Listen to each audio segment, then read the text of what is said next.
هیچ وقت حقیقت رو تو همون لحظه که جلوی چشمتونه نمیبینین.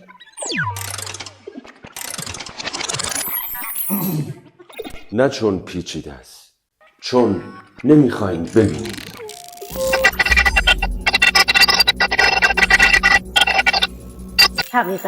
حقیقت همیشه دیر میرسه. همیشه دیر میرسه. همیشه دیر میرسه. حقیقت همیشه دیر میرسه. حقیقت همیشه دیر میرسه. واقعیت اینه که انسان‌ها حقیقت رو نه میفهمن و نه کشف میکنن.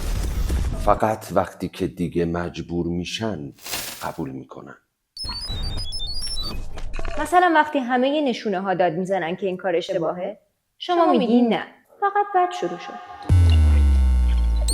نه، بد نبود، واضح بود. ذهن شما یک توانایی عجیب داره. میتونه واقعیت رو سانسور کنه برای حفظ آرامش. علم بهش میگه ناهماهنگی شناختی، ولی در واقع یعنی لج کردن با واقعیت.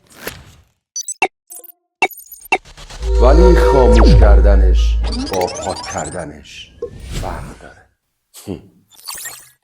اگه واقعا زود میفهمیدین چرا همیشه 3 ماه بعد میگین؟ از اول معلوم بود.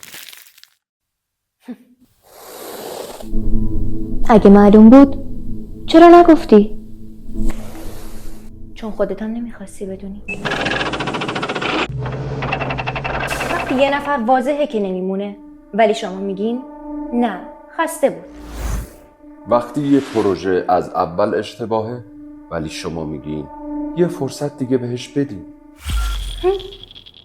نه عزیزم، این فرصت نیست. فراره.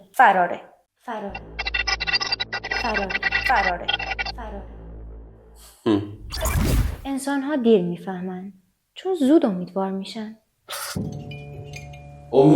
امید قشنگه ولی کور کننده است. برای همین حقیقت همیشه پشت سر امید نیسته تا وقتی که امید خسته بشه.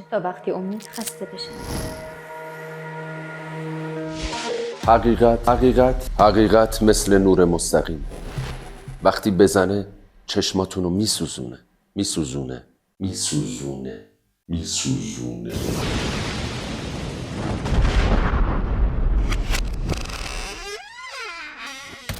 برای همین با دست جلوی نور رو میگیریم و میگین نه، هنوز زوده.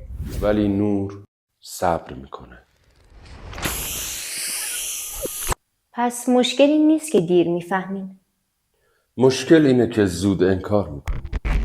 چون انسان اول احساس رو میشنوه، بعد حقیقت رو. ذهن همیشه حقیقت رو نگه میداره.